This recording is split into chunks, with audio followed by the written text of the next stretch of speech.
Hello friends, welcome to SR classes. तो अब हम जो इस वीडियो में डिस्कस करने वाले हैं वो बहुत ही इम्पोर्टेंट है। वो है बीएससी वालों के लिए, ना कि इंटर वालों के लिए। ठीक है, तो इंटर वालों के लिए मैंने कुछ वीडियोस पहले बनाते था, तो वो भी बहुत अच्छा रिप्लाई मुझे मिला है। तो फिर मुझे बहुत सारे कमेंट आई कि सर कि आप बीएससी क्लासेस को भी थोड़ा सा हमें प्रोवाइड कीजिए। तो मैं जो है बीएससी क्लासेस आप लोग को प्रोवाइड करवाऊँगा।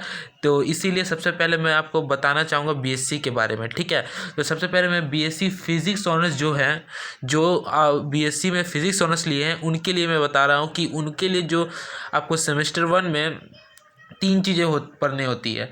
एक आपका AECC एबिलिटी इन्हांसमेंट, और एक होता है जेनरिक में आप हमेशा मैथ रखते हैं, और आपका फिज़िक्स जो कि आपका ऑनर्स होता है। ठीक है, अब मैं आपको इसके नंबर्स के डिस्ट्रीब्यूशन के बारे में बता देता हूँ। ये जो एबिलिटी इन्हांसमेंट होता है जिसमें आपको इंग्लिश ये सब कंप्यूटर ये सब कुछ पढ़ना होता है, तो ये 50 मार्क्स का होता है। 50 मार्क्स में आपको इंटरनल में 10 मार्क्स का पूछा जाता है क्वेश्चन, और एक्सटर्नल में आपका 40 मार्क्स का क्वेश्चन पूछा जाता है। ठीक है, अब हम आते हैं जेनरिक यानी मैथ में जनरली आपको 100 मार्क्स का क्वेश्चन पूछा जाता है, जिसमें आपको इंटरनल से 20 मार्क्स का क्वेश्चन पूछा जाता है और एक्सटर्नल से 80 मार्क्स का क्वेश्चन पूछा जाता है।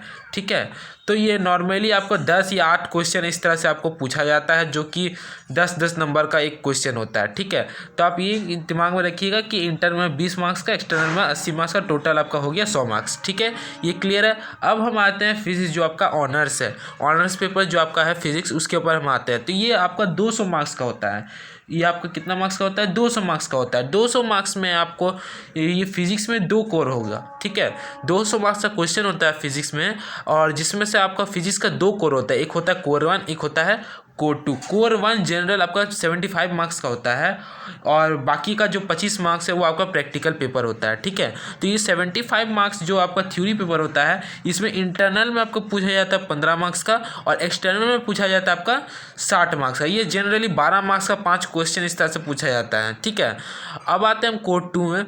तो कोर 2 जो फिजिक्स का है वो भी 75 मार्क्स का पूछा जाता है, और वो भी इंटरनल में आपका 15 मार्क्स का पूछा जाता है, और एक्सटर्नल में आपका 60 मार्क्स का पूछा जाता है। क्लियर हो गया ये बात? फिजिक्स ऑनर्स में आपका ये फिजिक्स समझ में आ गया, इन एबिलिटी इन्हांसमेंट समझ में आ गया, मैथ समझ में आ गया। क्लियर है? चलिए आगे बढ़ते हैं। अब हम मैथमेटिक्स का कुछ बुक्स के बारे में जान लेते हैं। ये तो हमको पता चल गया सेमेस्टर 1 में क्या क्या कितने मार्क्स का होता है, ये तो हम लोग जान लिए। ठीक है, अब हम जानते हैं कि मैथ में कौन कौन सी किताब आपको लेना है, क्योंकि मुझे आप लोगों को पढ़ाना है मैथमेटिक्स पढ़ाना है, और आपको फिजिक्स पढ़ाना है। इंग्लिश तो आप लोग खुद कर लीजिएगा। ठीक है, उतना बड़ा बात नहीं है इंग्लिश। ठीक है, चलिए आइए। अब मैथ में आपको जो है वो किताब लेना है, वो आपका डिफरेंशियल कैलकुलस का सेमेस्टर 1 का किताब आपको लेना है। आपको ये इस किताब जो लेना है, इसका नाम टीच योर सेल्फ का डिफरेंशियल कैलकुलस ले लीजिएगा आप। बेहतर किताब है differential calculus, teach your self कर लीजिएगा। ठीक है, इसी से मैं पढ़ाऊंगा आप लोगों को। और दूसरा किताब के बारे में हम आ जाते थे, इंटीग्रल कैलकुलस। ये भी आप टीच योर सेल्फ का ले लीजिए। ठीक है, इंटीग्रल कैलकुलस भी आप टीच योर सेल्फ का ले लीजिए। ठीक, तीसरा बुक का बात करते हैं तो वो आता है डिफरेंशियल इक्वेशन। ये डिफरेंशियल इक्वेशन आप लीजिएगा लालजी प्रसाद का। किसका लीजिएगा?